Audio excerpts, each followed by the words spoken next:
Good day, Internet. I just heard a giant crash in the other room. I don't know if I should be worried. Uh-oh. You want to check it out? You got 10 minutes. To make sure? I didn't hear any screams. I'm sure it's fine. Okay. Yeah. No sirens. Yeah, it's usually now we're like, I hear a crash. You okay, honey? You didn't fall or anything? So, Tom, I know you're arranging stuff in your prompter. And I'm thinking I did the, Live With It episode where I talked about my use of it, but I believe that I use mine significantly different than yours. Oh, yeah. So you may have to give us 10 minutes at some point on here's how I use my prompter. Oh, yeah, I can do that. Running into the same problems with AI that schools are. Tell us more, Rob. It's kind of true, right?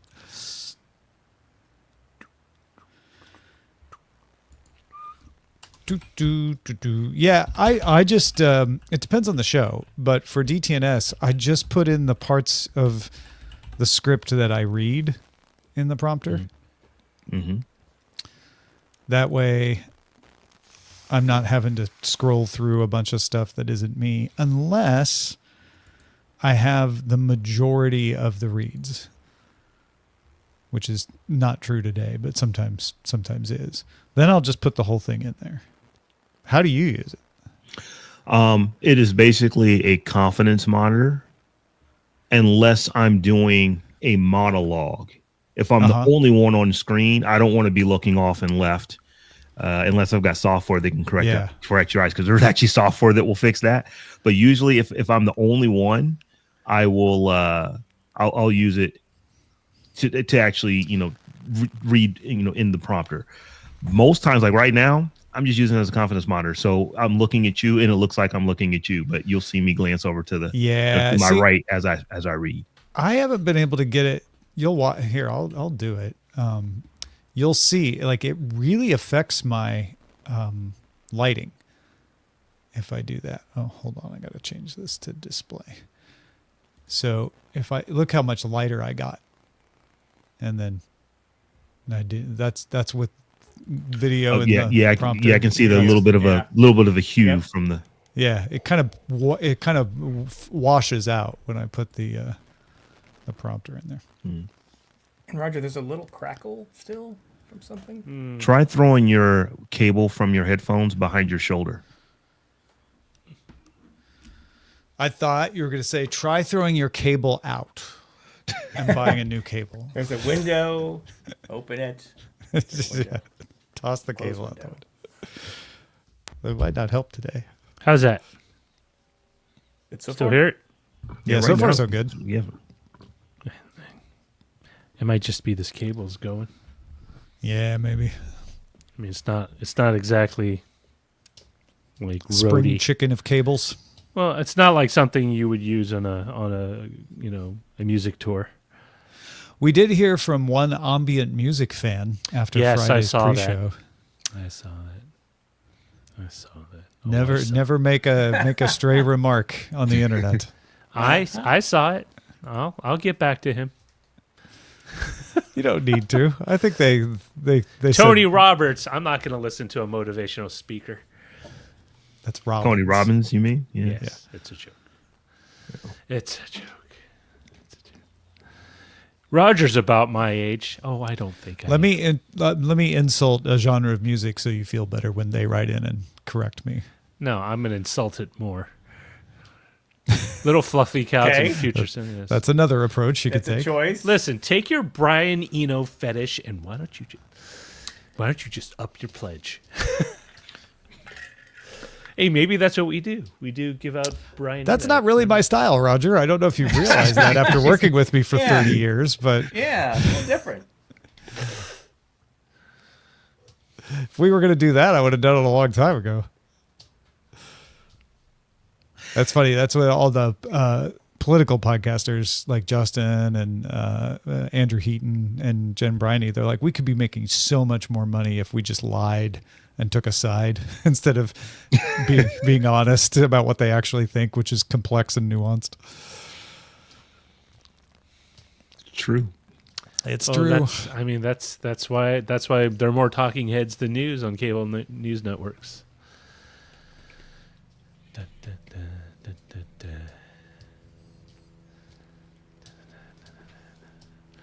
So Sarah has the day off again today, but anybody who's concerned, don't be.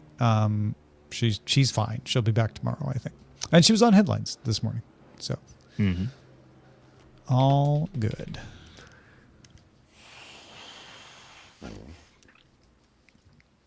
It was sounds like everybody had a mild weekend.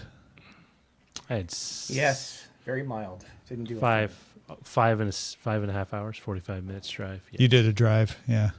I'm very beat.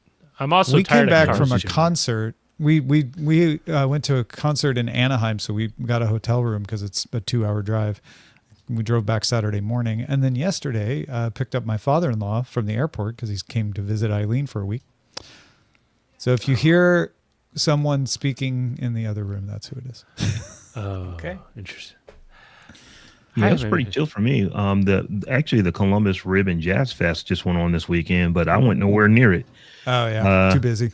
I kind of wanted to go see Boney James, who was going to Yeah. be playing Saturday night, but it was raining. It's like, who wants to sit out in the rain? So wait, you said ribs, like they were serving ribs and jazz fest, or Oh yeah, so it's like the vendors mostly are ribs, Uh-huh. and I mean there are other vendors, but it's primarily ribs. That's and then, a good one. Then they've got multiple stages for various jazz acts throughout the weekend. So it starts on a Friday and goes through Sunday after Sunday evening. And Len Peralta was in St. Louis this weekend. That's why he wasn't on the show Friday. And I believe it was for a pickleball related event. I don't know if I'm wrong about that, but that's what I gathered. I think he was doing. Wasn't he doing like some graphic reporting? Yeah, he was doing his like live drawing thing. Uh-huh. But I think the thing he was doing it for was related to pickleball. Oh, that's Either that or he lied to me. maybe it was something about pickles. No, there was a pickleball event in St. Louis, and I was like, "Is this what you're there for?" He's like, "Yes." Oh. But then I'm not sure if he was kidding or not. So There's- Sonic, I guess, has a pickle flavored drink now. They're trying to get Scott and Ibbot on TMS to drink it. Yeah. But it's literally pickle drink with pieces of pickle in it. Okay. If you really are a fan So of it's pickle. just I think it's the lime. pickling juice. It's pickle flavor. Yeah. yeah. pickle flavor with like a little bit of lime in it, I guess. Oh, nice. That actually sounds pretty good. Do you give you a hot dog straw? I don't know. That's not a bad idea, though. I mean, if you're gonna do the pickles, There's you no might as well- Sonics in this city at all. Like you have to go to Daly City to get fast. Yeah, there's a reason why. San Francisco Yeah. wisely put a limit on the amount of fast food. Sonic fans, the email address is feedback@daily. It was weird. I had a hankering for Taco Bell, and I had to drive all the way out to on that part of Mission, all the way down Outer Mission to get to it because it's a combo KFC. Yeah, KFC. Okay, this yeah, is right up the hilarious. street. I've done this search before where I'm like, where is the nearest Sonic to Los Angeles? Because I think it's out in the Inland Empire. I did a search this time on Google Maps, and it just showed me all the McDonald's in my neighborhood. Or, my area. But it did not show me any Sonics. Yeah, there's a Sonic. Probably, it's less than a 10-minute walk from my house. 1 minute. Then everything is probably less than a 10-minute Less than a walk from my 10-minute house. walk. I'm literally Hey Roger, right can you next jiggle to your cable again, please? one of the biggest malls in Ohio. Is it still hissing? Yeah, we're getting a little bit of. Yeah, hold on. Your headphone wire went in front of you again. Yeah, just throw it behind your shoulder. That seemed to help before, if you can keep it back there. Yeah, the Sonics are all 30 seconds. east of the 605. If that means anything. It's like they hit a wall and they can't get into Los Angeles. They're being resisted by rallies or something. I don't know. I don't generally get burgers from Sonic. It's usually I'll go for just the milkshake or slushy. Yeah, their And a hot food dog. isn't Yeah. comparable to their peers. So, although they, Have a good show, everybody.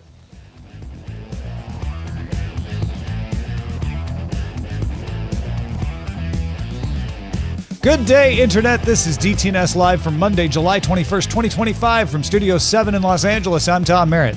From Columbus, Ohio, I'm Robb Dunewood. And I'm the show's producer, Roger Chang.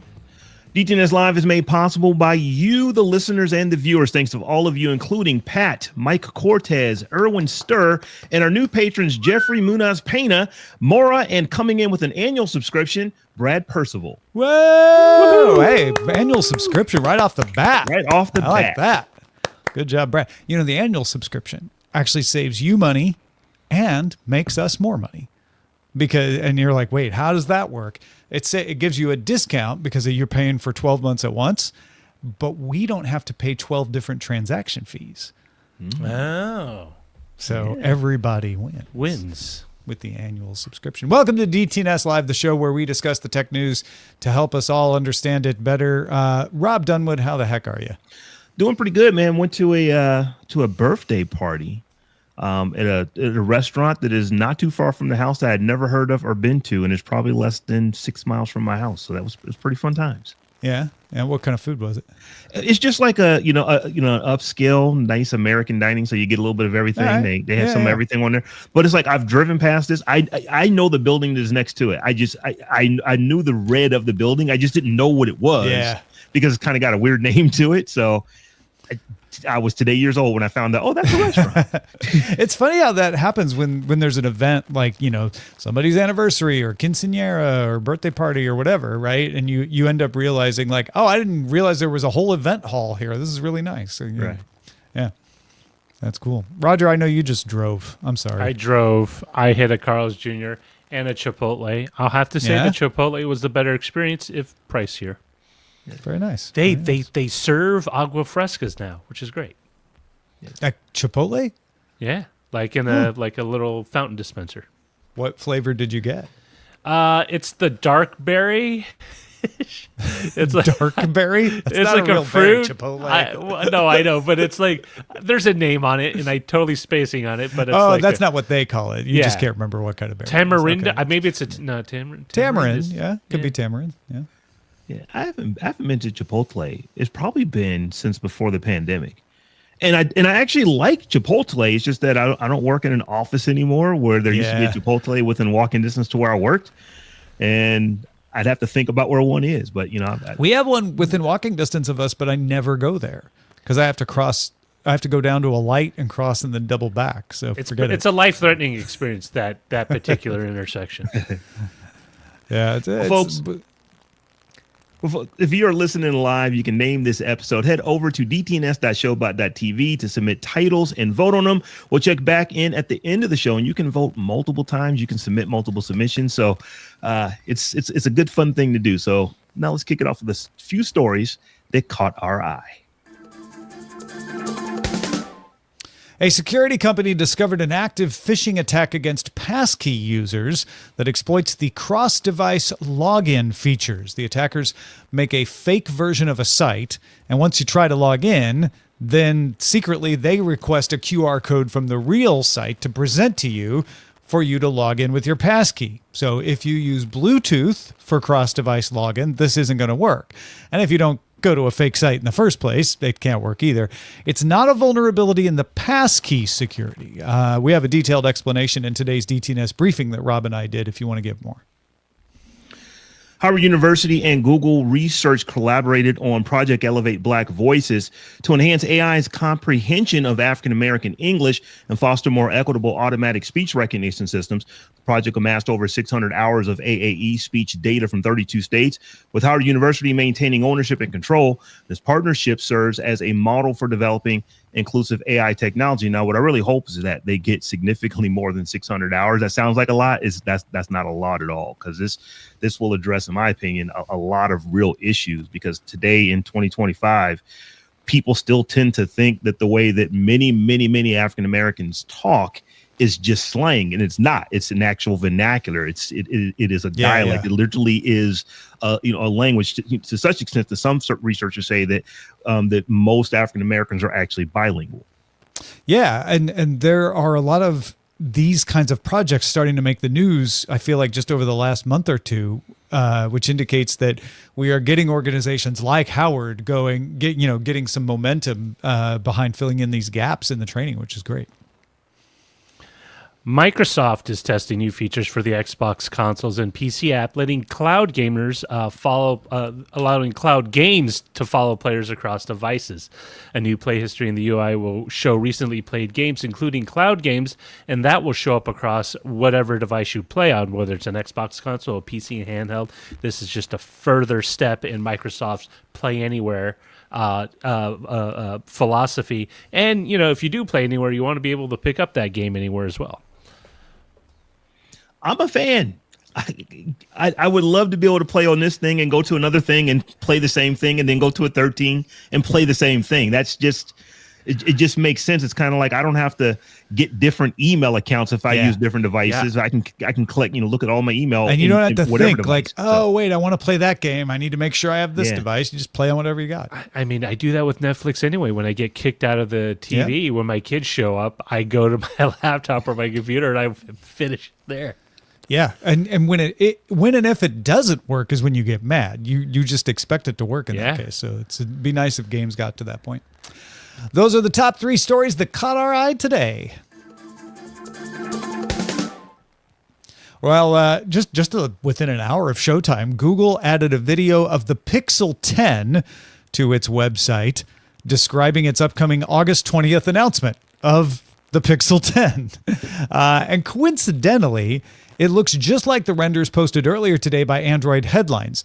Both of them show a third camera on the rear, which is expected to be a telephoto lens. And if it sounds familiar, Google did the same thing last year with the Pixel 9, posting images and a video on July 18th, following leaks that happened earlier that day when they didn't have their announcement till August 13th. So, Rob, I don't know. This seems to be turning into an annual event. Google announces it's going to have an event in August. Everybody leaks their stuff in July, and they just go ahead and put stuff up. Like, fine, we give up. Is definitely becoming a thing for them. And I also kind of wondered, is Google saying, it's like, we have to do whatever we can do to get people to actually think about Android on our devices. The Pixel is a popular Android device, but popular in the sense that Google makes it. It's not popular when you compare to how many of these jokers that Samsung sells. So maybe this is just a way for Google to just kind of get the news out there, get the buzz that, hey, we've got some new hotness coming. Check us out. We actually make Android phones too. Yeah, I mean, do you think they do it on purpose? Do you think they leak the stuff to Android police and then decide okay, and then we'll put that? Yeah, Roger, you're convinced. You're like, no, it's all a conspiracy. Nobody. I don't think it's conspiracy, but it definitely smells like this is coordinated. This doesn't feel like Sometimes it is. I mean, it can be. I'm not sure if it is. It seems a little too consistent to just put. Unless you just have the same person involved with everything and they just happen to be absent-minded on these. Well, leaks can happen without companies meaning them to. Yeah. Definitely. Leaks can happen when companies don't mind. They don't plan them, but they let them happen. And leaks can happen despite everything a company does to stop them. The idea that the company then coordinates it so the leak comes out and then they post something on their own website, that would be a new one. I would say they coordinate more of, if this happens, we have this to follow up with. So if this, like an insurance company says, like, you get into a car accident, you immediately call us and we have these processes in place. I don't think it's like we're gonna drop this here and then coordinate with someone. It's just like, if this happens, we have this plan in place that will leverage that, whatever it is, to benefit us. I wouldn't say that Google is coordinating with a publication to do this. I wouldn't go that far. I think, however, probably after the first time that maybe it truly was a leak, and then they saw, wait a minute, it's benefit to us coming out and doing this. That now maybe what Google does is, we're just going to set the stage so that potentially leaks could happen, and we'll be prepared in case they do. It also, I think you guys are probably right that's the most likely scenario. Is they have this stuff ready. Obviously they do. They're getting it ready for the August 20th, and they have a system in place to say, like, when the leak happens, get ready to publish this. It could also be, I think this is slightly less likely, but it could also be that they just plan to put up these teaser images ahead of time. Samsung does that, where they put up teaser images ahead of time. and that there's so many leaks that any day they chose to put it up, it would feel like it was in response to a leak because they happen all the time. Yeah, it's like I said, it's beneficial to them, and Pixel is a really popular Android phone because Google makes it, but it's not popular with consumers buying it. So as I said earlier, I think that a big part of this is that what can we do to generate buzz? What can we do to get somebody to pick our phone up and say, "Oh wow, this looks nice," and to just build anticipation for it? Because unfortunately for Google, I don't know that unless you are just a diehard Pixel fan, there's a whole lot of anticipation like there is for the next version of the iPhone, or there is for the next version of the Galaxy S line of devices, or even the Galaxy A line of devices. There's a lot of pent up anticipation for those type of devices that Google just does not appreciate. Yeah, I think that's what's interesting about the Pixel in particular. The sales numbers and the buzz don't match because I think a lot of people are interested in reading about what Google is going to do, even if they don't end up buying it because it's Google, and they know it's going to have an effect on the rest of the ecosystem, and other Android phone makers are going to copy things here and there. And so Google isn't getting as much of a lift out of this sort of thing as other companies do when they exploit that system. I do think that as consumers, we overestimate how much leaking companies do to manipulate you into buying things. I don't think they're as good at this as some people give them credit for. Like, oh, it's all a master plan. Like, I think more than 50% of it is just accident. Most of these companies are actually hardware companies that have a little bit of marketing in them, whereas Apple is a marketing company that just happens to make a whole lot of hardware. And Apple doesn't do this. Apple they don't leak their stuff. They're suing someone right now for leaks. This is not their mode of operandi. I mean, they do it, but they do it very sparingly. Very sparingly. You can almost tell when it's done on purpose by them. Absolutely. And if Apple did it, they'd be so good at it that we'd still be talking about Google. What are you Listen, doing? I mean, any press at this point is good, right? Especially if you're not the frontier player. I mean, what do you have to lose? Unless it's like burning down. You think Google's not going to get press though? Like, they're the ones that need it? I mean, this is the thing. Google does so many things, right? If Google only made Pixel phones, I'm sure it's a different story. But you have Google in use for all sorts of reasons, whether it's their search, whether it's their AI, whether it's litigious reasons or government policies. But there's an argument that if this sort of thing were intentional, it would backfire. Because by the time the announcement comes, everybody's bored. They're like, yeah, we knew all that stuff. I mean, that happens to Apple a lot. Maybe they or they just I can see that. The other part that I see is that they're really trying to build that buzz up, because now that we know what the device is, what the specs are, it'll get you looking at it well in advance of it coming out. So for someone like myself, to where I just know when the Pixel came out, but there was nothing that made me want to go get a Pixel. But if I've been thinking about it or talking about it maybe for a month, you know what? This phone actually is pretty slick.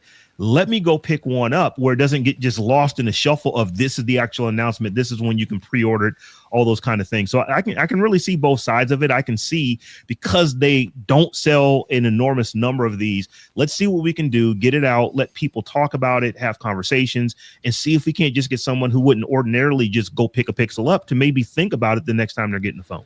Do you read these leaks? Do you get into that yourself? I do. I'm an Android person. So yeah, I kind of do. And it's like, oh, this is kind of slick. Oh, it's got this on it. I pay attention to that stuff. But like I said, I think when you're thinking about the iPhone, when you're thinking about the Galaxy S line of phones, people they've been getting these phones for a decade now, and they just kind of just go and just get them. And the Pixel, although this is the 10, it's not new. It's just not a heavily purchased device, even for Android enthusiasts. That's still going to be Samsung and even some of the other, the other manufacturers. So I think that this is just one of the ways they can get people to get out and know what they have coming well in advance of the device being available to them. I just don't really enjoy looking at the leaks ahead of time, because I'm like, well, I can't purchase it. And even if they're mostly true, they're not entirely true. Like, the day Google actually announces it, I'll know, like, okay, I can believe all of that. Whereas, and this is just me. I'm not coming down on anybody who likes reading this stuff, Rob or anybody else. But I'm just saying, like, for me, it's like, yeah, that all feels irrelevant until it's official. And so I don't pay any attention to it. And I'm clearly in the minority, right? Because these leak stories here's do how really you're coming. well. You're coming at it from the news guy. The news is going to be reported, and then I'll talk about the news. I don't want to waste me, cycles on it until it's actually news. Yeah. I want to opine, and I want to get into the rumors and tell you what I think is going to happen, and then be upset about the thing that I made up in my head about the thing that didn't actually happen that was never told to me. That's what bugs me, though. Is sometimes I'll be like, hey, such and such got announced today. And people are like, oh, I thought that happened 2 weeks ago. I'm like, no, the rumors happened 2 weeks ago. There, it's like it almost undermines the actual announcement day. I mean, this is the thing, though, when it comes to things like price, and there's a lot of rumor like, yeah, it's going to come in at $4.99, and they somehow sort of just tweak it so it's maybe $50 cheaper, then it raises like, oh, maybe it becomes slightly more affordable. There's always ways to play the rumor mill, even if you're not in control of it. Like even when companies don't leak things on purpose, you can react to them. Pricing's hard though, because you're putting your price, you're developing your price based on your supply chain and your estimated demand and all of that. So that's one where I think you'd have to work to leak the wrong price ahead of time rather than change your price at the last minute. Although I'm pretty sure it's happened before a couple of times. Microsoft with the Xbox being one of them, I think. Just let the assumptions flow freely, and then don't say anything until right when you have your announcement. Yeah, what is it? Hanlon's razor? Like, do not attribute to malice. Scheming anything or malice, anything that could be easily explained by incompetence. Yeah. And I don't want to rag on Google, but they're not good at this. So to think they are doing the Jedi mind trick on us is probably not something that's actually happening. I mean, they clearly had a video ready. That part is, you can't dispute that. The video's right there on the page. I mean, they might be trying to do the Jedi mind trick, but it's not. It's like it's just the motion. It's like the hand motion, but not behind it. All right, let's turn to the legal system. The legal system is running into a problem that we've discussed schools having, which is figuring out when, in the school's case, the students are using AI. In this case, it's the lawyers. Tell us more, Rob. So there's a really good article on Ars Technica about Georgia Court of Appeals Judge Jeff Watkins recently vacating an order based on fake AI generated citations, so we think, raising concerns about AI hallucinations in legal filings and accountability. In this particular incident, which involves a lawyer using fictitious citations, highlights the need for judges to enhance technological competency and for the legal system to adapt to AI's increasing use. And experts warn such occurrences will become commonplace. And they're stressing education, ethical guidance, and systemic solutions like open case law repositories to ensure judicial integrity. So the thing here is that we now have multiple examples. In this case, it is a divorce case, but we have examples of where there are just citations that are used by a lawyer that don't actually exist, and rulings have happened before they figured out that these things didn't exist. So it is a precarious position for people who are in the legal system, whether it be, in this case, this is a divorce. Nobody's going to lose their liberty over it, but these kind of things could potentially happen in criminal cases as well.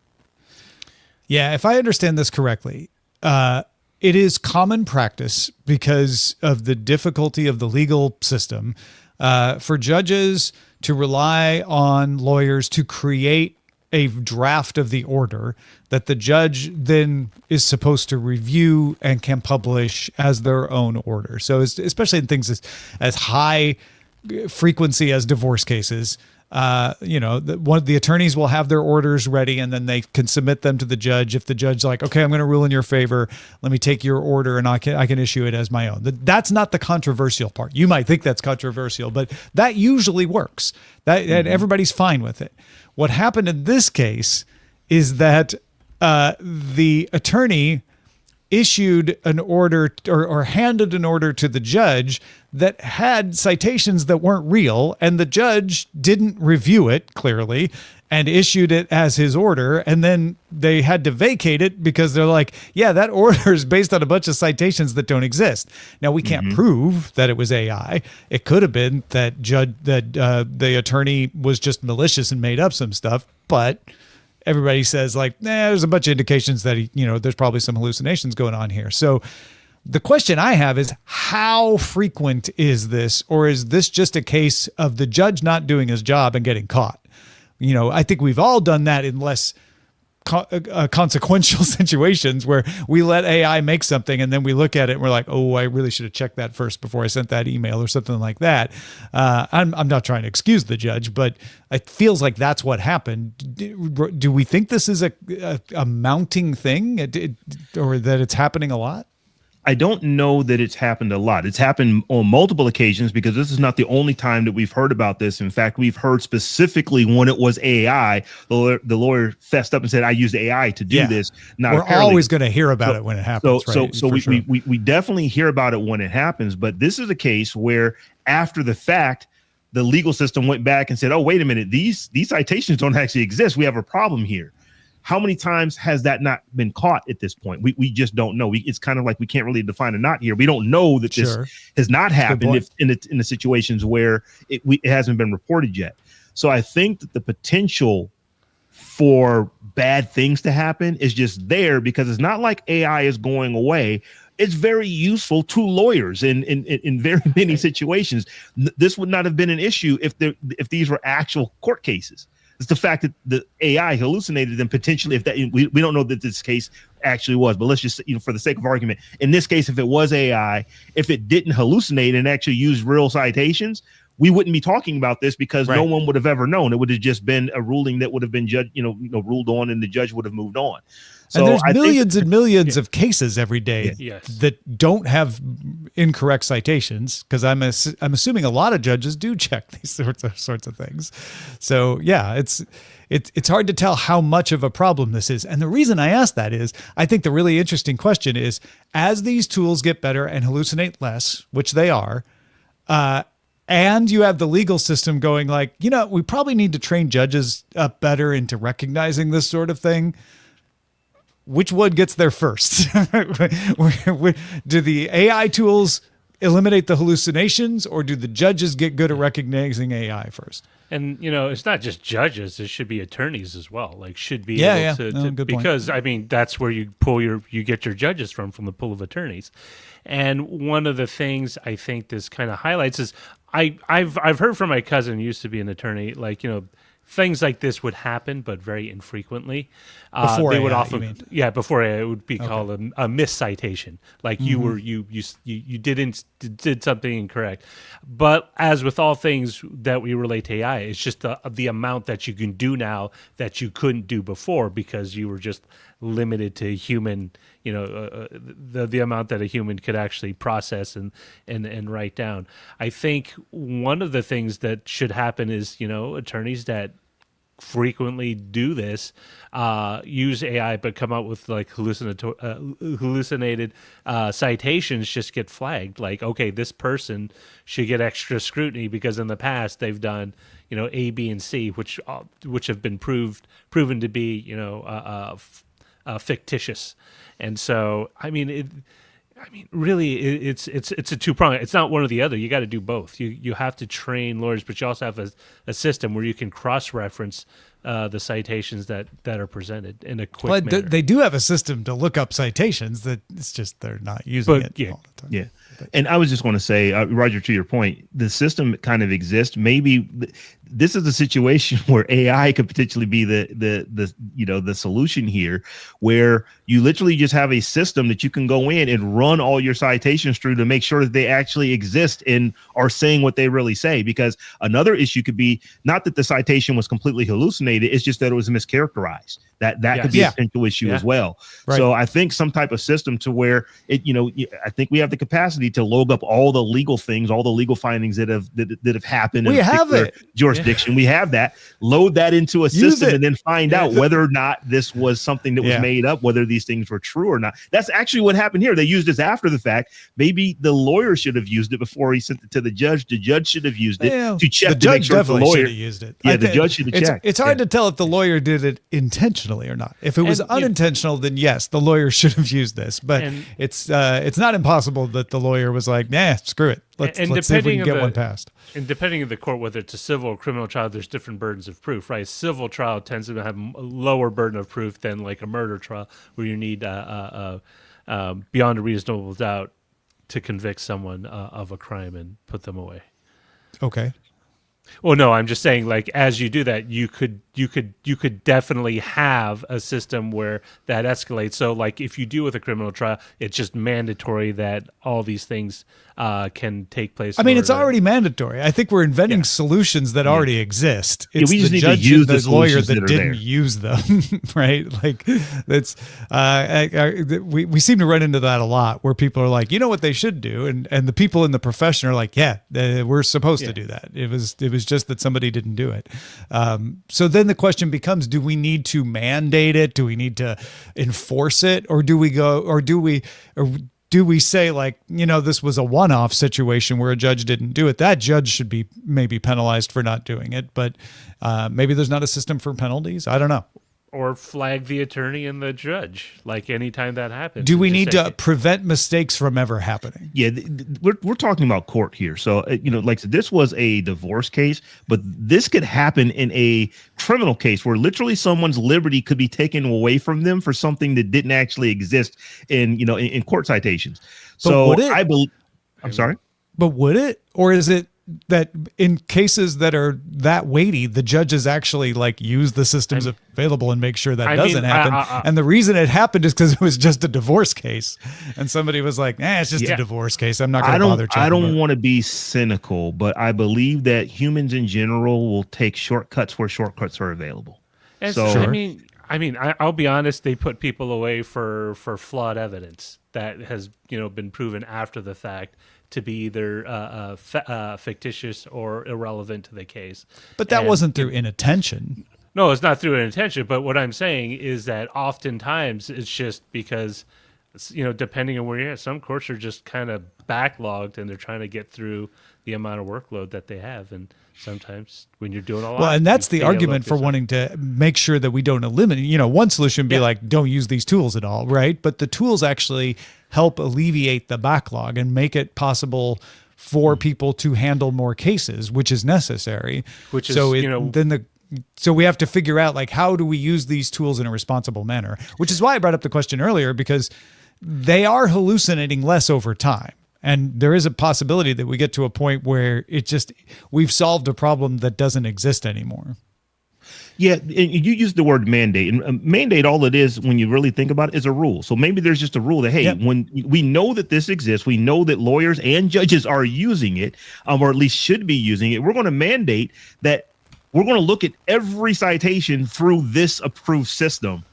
And it's mandated. You must now do this. So before the lawyer ever submits anything to the judge, you had to run it through this system, and maybe it puts a stamp on it that's certified that, yes, we ran it through this system, so that there is a checks and balances kind of thing that happens. But, as you were saying, Tom, I do believe that the situation to solve this already exists. We just need to use the tools that are there every time, and not necessarily cut the corners like the lawyer and definitely the judge did in this case. Yeah. And I'd be curious if people who work in the courts, whether you're a judge or a lawyer or someone else, and you want to write in anonymously, that's fine.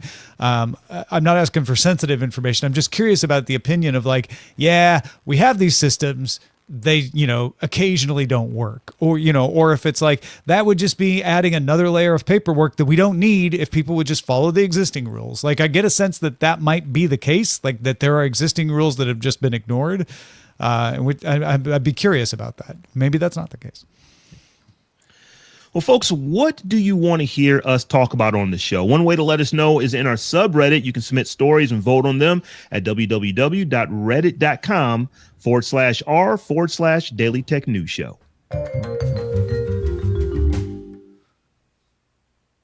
RISC-V is an instruction set that is open source for making chips. The way ARM is an instruction set, but it's not open source, or x86 is an instruction set for making Intel or AMD chips. RISC-V is having a moment right now. There's been a bunch of stories popping up in the news about it, and there is one in particular today that caught Roger's eye. Roger, tell us about it. Yeah, so at the RISC-V Summit in China, NVIDIA's VP of Hardware Engineering, Franz Schisterman, announced that the company was porting over the CUDA software library to the RISC-V platform, giving weight to the idea that that particular instruction set architecture, the ISA, is a credible platform or a partner for its GPU. Now, NVIDIA has ported its library to x86, ARM, PowerPC, and even Sun Spark. Remember that 20 years ago. So it's not like it's something that is out of the blue, but it does give some sort of influence in that, yeah, this is something that we can do something with outside of maybe making some low-powered embedded devices. Now, another story recently is Felix 86. It's a recent project to do x86 emulation on RISC-V, managed to get a couple of Steam titles running through the emulator on that hardware. One of them was it The Witcher 3 and Crysis, which, back in this day were pretty big games.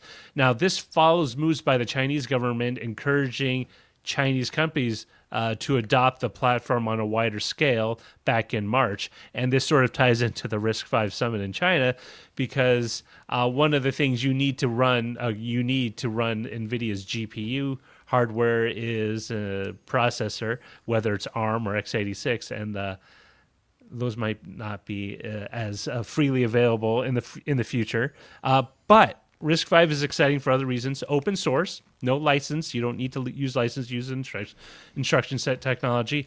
And it's designed as modular. That means you can add or delete things depending on what you need it for. So if you're building, say, like a controller for a very sophisticated HVAC, you can do it, and you can eliminate some pieces or modular parts of the design that you don't need.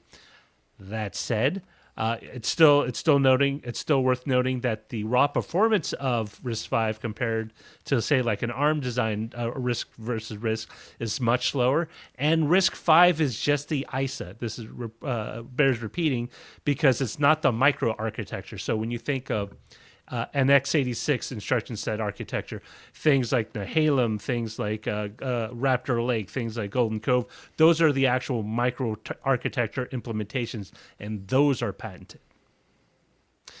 So the question is, do you think the market is at the point where, yeah, we could totally use this as a legit platform without necessarily having to start a clean sheet design or license a design from ARM?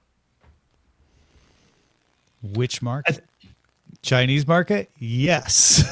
Yeah, I was going to say, for sure, that they are going to start developing this.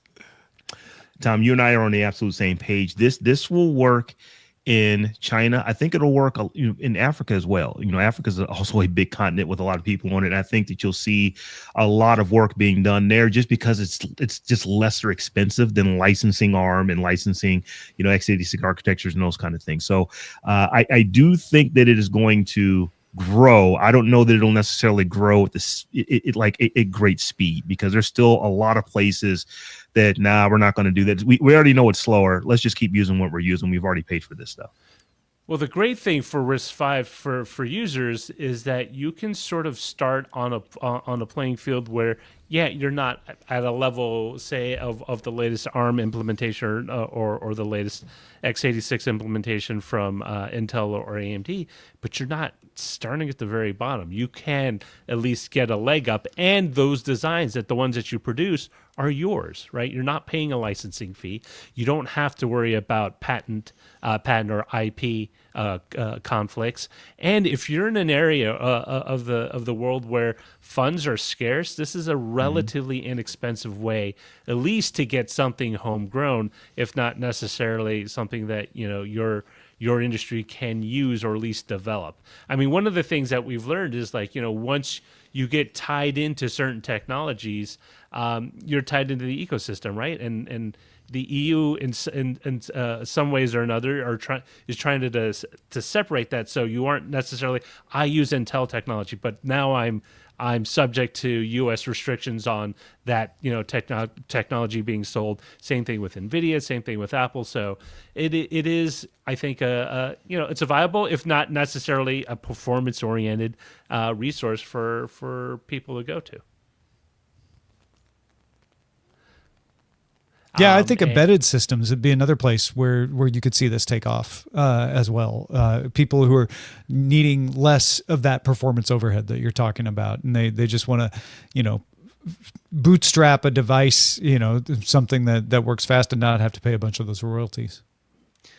Yeah, that would be a big area. The embedded devices, the internet, IoT type of devices. I see a lot of that, but I do see that coming from the emerging markets. I don't know that you're going to see the U.S., at least not initially. I think as I said a little earlier, it'll be just a bit of a slower roll for us to move into this, because we've got so much knowledge in stuff that's already there that we already know how it works. So maybe if you're like a scrappy little startup and you're starting from scratch and you literally need I don't want to start from scratch. I want to here's a system that's going to work for me. I know it potentially may be a little bit slower.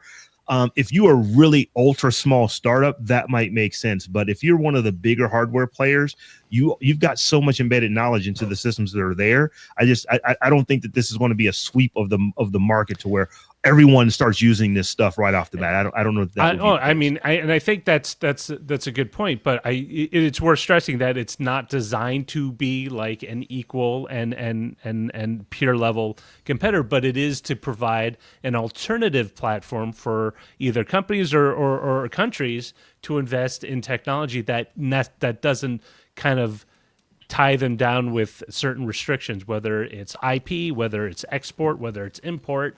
And I think it's definitely, China, once China gets this out, there's going to be enough weight behind it, I think, for people to say like, hey, you know what? Maybe not for the U.S. market, maybe not for the European market, but definitely for the East Asian market or the Southeast Asian market or whatever export markets that are recipients of these technologies based on this platform from China. I mean, it's definitely I think long-term beneficial for the tech landscape and a broader community outside of, say, like the very wealthy countries in North America and Europe. I mean, that's been the story of RISC-V forever. That's not new. This is just an important milestone that it can interact with the CUDA platform. Doesn't mean that. I mean, yes, it could mean NVIDIA chips, but that's not what we're talking about, or else this wouldn't be a big benefit for China. It is now more usable in more situations. And so I think it's an important milestone, like you were saying earlier, like even Spark interacts with CUDA. So, right, it puts it in up another level. I think it's tempting to overreact to this. Like, it's definitely on an upward trajectory. I'm not sure this is the thing that launches it into the mainstream. Yeah, and I think, I agree. I think there isn't a singular inflection point where things oh, this was the time when x80, when x86 really took off, back in 89, because this is what happened. Right, because they introduced VGA, they introduced the VESA local bus, all that just changed everything. There wasn't one; it was just a series of steps. As you look, this is one of those steps. I mean, ARM's first desktop, the first ARM chips in the desktop PC weren't that great. They were very, very visually eye-catchy, very, Well, unless you go really far back to the 80s, in which case they were awesome. But yeah, it took a while to come back to them. I mean, like even, listen, I love the Acorn Archimedes as much as the next guy, but you know what? There wasn't a lot on it because, frankly, for a lot of people, it's like, yeah, it's kind of cool. But feedback not enough. At Daily Tech News. Yes. Also, was it also the ARM and the the Newton? It was a great PDA, awesome.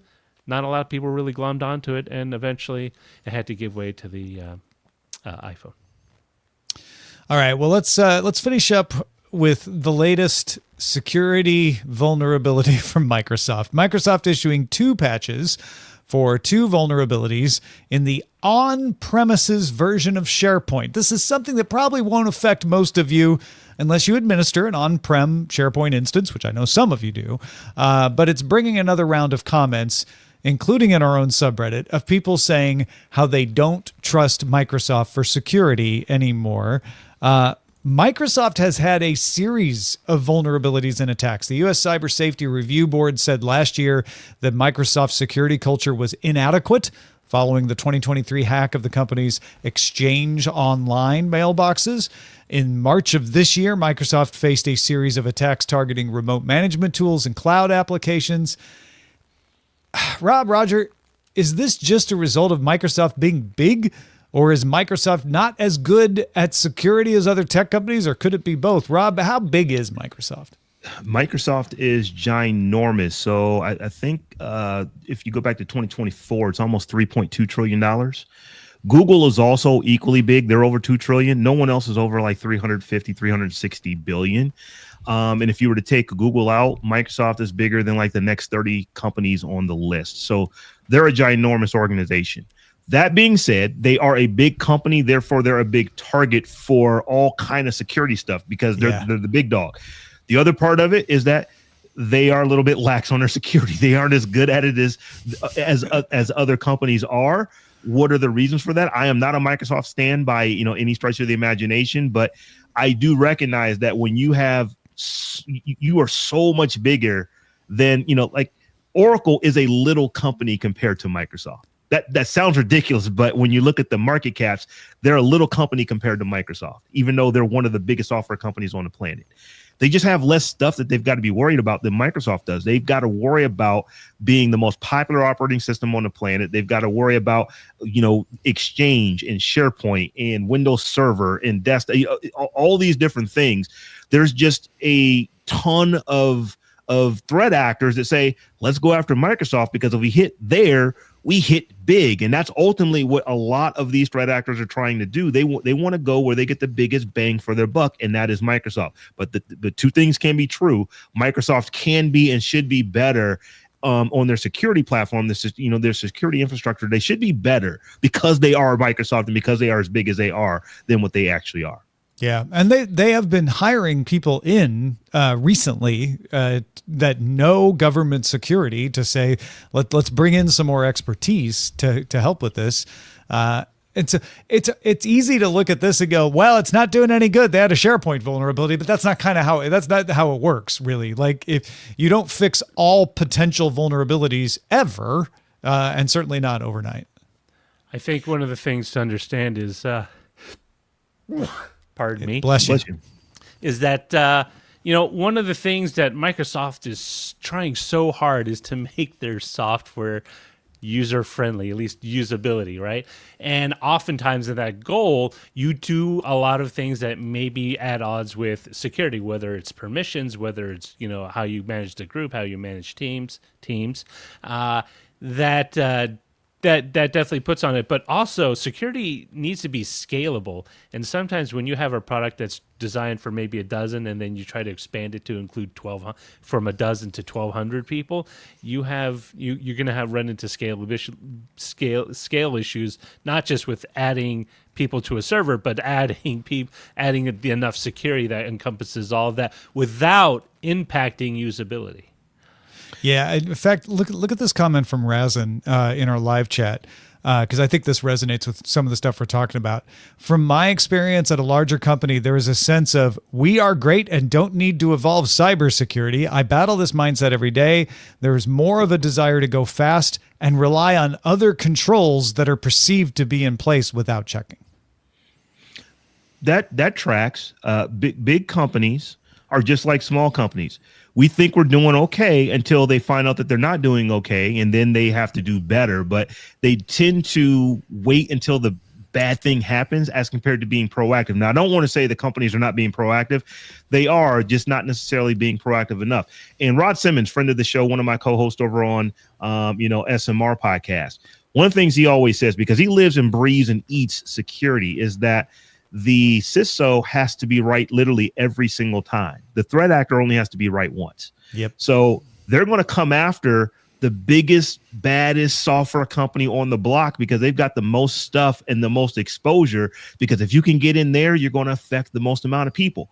And that just makes sense. So like I said, I'm not standing for Microsoft, but I do understand they are ginormous compared to literally every other software company on the planet as far as just how many systems they have under their purview and folks that are using them. And in this particular issue with SharePoint, this is SharePoint that is on premises. So that's not even Microsoft managing it, but they still have to manage the software itself. And that's where the vulnerability is found. So they have so many things they're looking at. Like I said, not giving them a pass by any stretch of the imagination, but why does Microsoft appear in the news more often than the company that is only 1/100th of the size of Microsoft, because the company that's only 1/100th of the size of Microsoft is only going to get 1/100th of the bang of hitting a company the size of Microsoft, and it's just a numbers game. Yeah.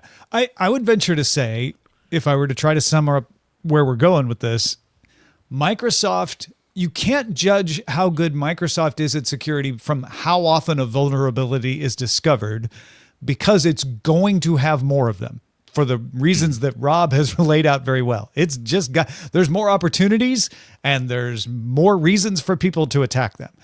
So the fact that you see a vulnerability in the news more often is going to make your human brain go like, they must suck at security, but that's not the evidence. It's the quality of the response. And I would say, as an outsider, the quality of people's reaction to it. And I'm not talking about, just our beloved commenters on Reddit, but like the CISO's reaction to it. And I think that's what raises my eye is, yes, you're going to have vulnerabilities, and generally Microsoft has been pretty good at responding them. With this one, they've got 2 of the 3 patches out, and the third one's in the works. I think that is something they haven't always been great at. Sometimes Microsoft has dismissed security concerns that then they had to double back and fix later. But it's the CISOs who go like, yeah, this particular vulnerability, I feel like shouldn't have happened. Or, you could have done something to stop that from happening and maybe should have, right? Like I see more of those quality of responses sometimes. That is absolutely the truth. And in this case, I've even seen, particularly with this SharePoint issue, some folks are saying, well, of course it's only affecting on-prem because Microsoft really wants you to get inside of their Microsoft 365 tenant to where they're managing all that. Once again, not standing for Microsoft, I do not think that is the case here, because they have an enormous number of on-prem installations of SharePoint. We talked about this earlier on briefing. It's not just the server physically sitting in a data center in your building. This is if you're running a VM in Azure, if you're running a VM in Amazon Cloud, if you're running a VM in Google or whomever else you might be using for outsourced cloud storage, if you're running your VMs there, that's still on-prem because it's not in Microsoft stuff, it's in your stuff. So this is affecting an enormous number of installations of SharePoint out there. And Microsoft never wants to see this happen just because they want to get you into something else. This is something that probably shouldn't have happened. They're probably embarrassed about it, and they're going to get it fixed. We'll see what the response is going to be like. Yeah, it would be bad for the brand and bad for business for them to make that something by design, right? I do think that, some other people in our chat have been talking about sometimes people look at stuff and say like, yeah, and I think you were saying it earlier, Robb, like, oh man, it would be a lot of man hours and trouble to fix that. How likely is it that it's going to get exploited? Because not everything gets exploited. And so, managers can convince themselves like, well, we could lower the priority on that fix until it gets exploited and then shoots to the top. If Microsoft, as a company, every company really is a security company at this point. But if Microsoft was to employ the level of security after a hack or after a threat that has happened to them that people think that they should, do you realize how much more expensive your product would be? Because half the company would be, let's check this to see if someone can get in this way. Let's check this to see if someone can get in this way. Whereas I said, the threat actors, they're just guessing and hoping. It's like, if they've only got to be right one time. Yep. You can have, 999 things secured down, but that one thing, the threat actor, if they figure that one thing out, they've now gotten in the 999 things that you've already done to keep them out. Doesn't matter, because the one thing you didn't think of is how they infiltrated your environment. And there are literally thousands, if not millions, of people coming at you, right? Like, it's not one hacker out there who's like trying one thing after another. It's thousands and hundreds of thousands of them. This is organization's business model to find out first. Yeah. Usually they're saying, hey, Microsoft, we found this. We want to let the world know. What do you want to do? We want to let you know first. What do you want to do about it? We are going to let the world know on this date. But this is a business model for organizations. So where all they do is try to figure out how they can break into stuff. All right, let's finish up with the mailbag. Tim writes, I was just on vacation a couple of states away, and I was going to meet someone at a coffee shop, and I saw it was cash only and had to figure out what I was going to do to even get cash for that, as I didn't travel with my debit card. Probably wise to carry at least some for situations like this where there's no option. But for the most part, if you only take cash, you don't get my business. I'm not interested in the inconvenience. Charge me a higher price on the items to cover the credit card fees if necessary, but don't ask me to have random dirty pieces of paper in my pocket in 2025. Ooh, random dirty pieces of paper. That is not a good look for cash, Tim. But thank you for this. I don't disagree with Tim at all on this. I rarely use cash, but unlike Tim, I do always have cash on me. If I have a wallet, I will have cash. And for safety reasons, this is one of the things that, I've got 2 adult children, but they don't necessarily think about this stuff. Particularly the one that's still in college, is like, hey, you need to have $20, $50 on you at all time, because you never know when you're going to need it. That is me. Oh, thank you, F. Martin, for the super sticker, by the way. We will receive it in clean digital cash instead of random dirty pieces. I was raised in a different time, but you always have emergency cash, because if your car breaks down or something, you most people were. I think Tim's our age, so I don't know if it's how he was raised thing. I think he grew out of it. He's like, I don't do that anymore. Yeah, I get it. It is pretty rare. We talked about this on the show the other day. I rarely use cash. I probably go months. In fact, I do remember the last time I used cash was Memorial Day weekend, because I went to a fair and I bought a brat, and I handed the dude $5 and got some ketchup and onions for it. So it was that's just what we did. But that was the last time, and probably the only time in this calendar year that I've actually used paper money, even though I always keep it on. It was. I think most of the responses we got to our discussion about this were people saying things like we're saying, like Roger's saying, of like, you know what, I've always wanted to carry a little cash just for emergencies, and I think that's smart. So I thought it was interesting to bring Tim's email or post into this, because he was one of the few people going like, no, I refuse. When I sell or buy stuff off Facebook Marketplace, it's all cash. I've never done one where someone's like, I'm gonna Venmo you money or whatever. It's just like, I want your speakers. Here's $120. Here, see you later. It's like, all right. Well, folks, remember, you can send in your comments to feedback@dailytechnewsshow.com. And of course, if you're a patron, you can comment on anything we post to Patreon as well. During the show, Robb exhorted you to submit titles. And you have responded by doing just that. If you go to dtns.showbot.tv, you can see the titles that folks have submitted. Leading the way, Saray TW's Dark Berry Agua Fresca. It's delicious. It really is delicious. That is a good one. As well as Objects in Mirror are more incompetent than they appear. Batfink with You Can't Handle the AI. Fred A19, RISC-V business. RISC-V business, that's good. Yeah, that's a good one. Jedi Pixel Mind Tricks. Batfink, Micro Soft on Security.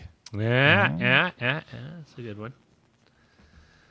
We got a Johnny 5 is alive. We always get that with RISC-V. I feel like you didn't like Fred A. Did we say Uncanny Bar Association already?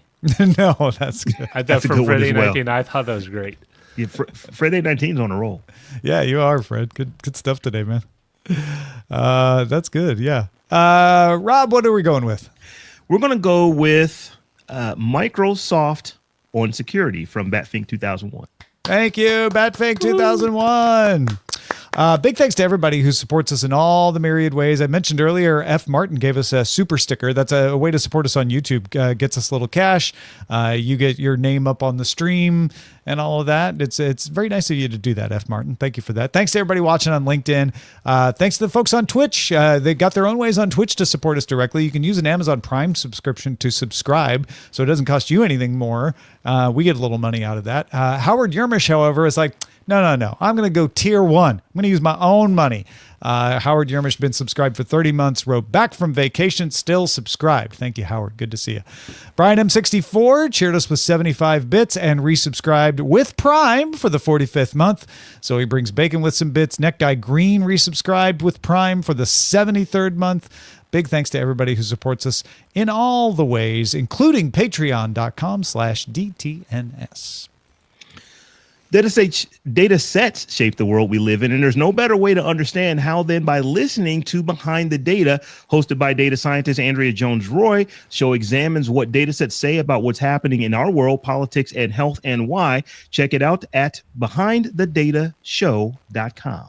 That's it, folks. You can watch us live every day, Monday through Friday. If you haven't tried it out, go check it out. 4 p.m. Eastern, 2000 UTC. Find out more at dailytechnewsshow.com/live. Back tomorrow with Nate Langston. Talk to you then.